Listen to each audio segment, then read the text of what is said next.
आज बच्चू कडू यांच्या आंदोलनाचा 5वा दिवस आहे। सरकारकडून अद्याप कोणताही तोडगा निघालेला नाही, त्यामुळे प्रहारचे कार्यकर्ते आणि शेतकरी चांगलेच आक्रमक झालेत। अमरावती नागपूर मार्गावर टायर जाळून रास्ता रोको आंदोलन करण्यात आलंय। सरकार विरोधात जोरदार घोषणाबाजी सुद्धा केली जाते। अन्नत्याग आंदोलनामुळे बच्चू कडूंची प्रकृती आता खालावली असल्याची देखील माहिती मिळते आहे।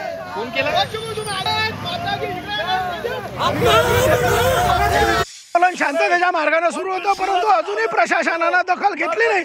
त्यामुळे त्या दिवशी आम्ही जलसमाधी आंदोलन घेतलं, आता अजूनही दखल घेतली नाही। त्यामुळे आता आम्ही उग्र आंदोलनावर आलो। आम्ही ट्रकच्या खाली गेलो तरी चालेल म्हणून आम्ही आता उग्र आंदोलन सुरू केलं। आजपासून शांततेनं जसं गांधीगिरीपासून आंदोलन सुरू केलं, उपोषण टप्प्याटप्प्यानं, पण आज आंदोलनाचा भगतगिरीवर दिवस येत आहे। आता याच्यापेक्षा भगतसिंग बनाला मग भिवू नये, फासावर चढलं नाही तर आमच्या अंगावरून गाळ्या न्या, काही न्या, पण आमच्या लाखोच्या पोशिंद्याचं बच्चू कडूचं उपोषण जर उद्यापर्यंत सोडलं नाही तर आम्ही आत्मदहनासारखे मोठे निर्णय घेऊ।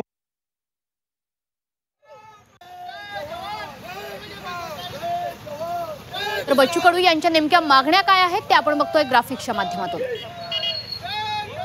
सरकारनं शेतकऱ्यांना दिलेलं आश्वासन पाळावं, शेतकऱ्यांना संपूर्ण कर्जमाफी द्यावी, शेतमालाला MSP वर 20% अनुदान देण्यात यावं, आत्महत्याग्रस्त शेतकरी कुटुंबांना स्वतंत्र मंडळ स्थापून 10 लाख रुपये आर्थिक मदत आणि संपूर्ण कर्जमाफी द्यावी, दिव्यांग आणि विधवा महिलांना 6,000 रुपये मानधन देण्यात यावं, शहरासारख्या ग्रामीण भागातील घरकुलासाठीही समान निकष लागू करून किमान 5 लाख रुपये अनुदान घरकुल लाभार्थ्यांना देण्यात यावं, धनगर समाजाचं आरक्षण तात्काळ लागू करून धनगर समाजातील बेरोजगार तरुणांना नोकरीत 13% आरक्षण द्यावं। या संदर्भात या संपूर्ण आंदोलनासंदर्भात माहिती देत आहेत आपले प्रतिनिधी अनिरुद्ध रवाळे सध्या आपल्या सोबत आहेत। अनिरुद्धजी, कशा पद्धतीने आजचा हा आंदोलनाचा 5वा दिवस पार पडणार आहे आणि वेगवेगळे नेते सुद्धा आज बच्चू कडूंची भेट घेत आहेत। इतकंच नाही तर प्रहारचे कार्यकर्ते सुद्धा चांगलेच आक्रमक झालेले बघायला मिळत आहेत। नक्कीच बच्चू कडूंच्या अन्नत्याग आंदोलनाचा आजचा जो आहे तो 5वा दिवस आहे। संत तुकडोजी महाराजांच्या महासमाधीपासून हे गुरुकुंज मोजरी येथे बच्चू कडूंचं आंदोलन जे आहे ते सुरू आहे आणि मोठ्या प्रमाणात आंदोलक जे आहे ते आता आक्रमक झालेले आहे।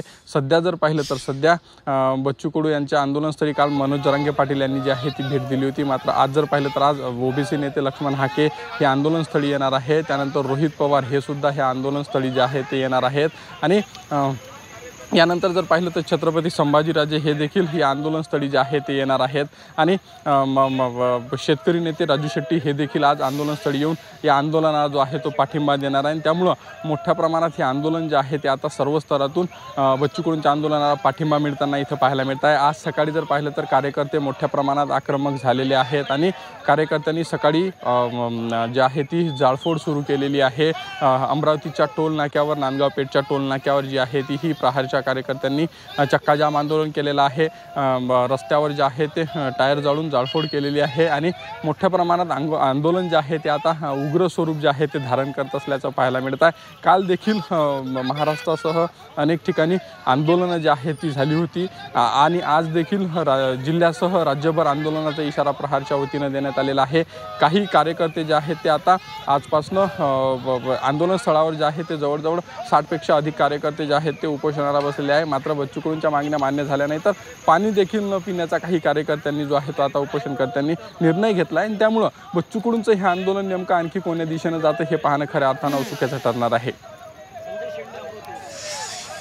नक्कीच अनिरुद्ध, त्याच्यामुळे बच्चू कडूंच्या या आंदोलनावर तुमचं लक्ष असेल। तुर्तास धन्यवाद या दिलेल्या सविस्तर माहितीबद्दल।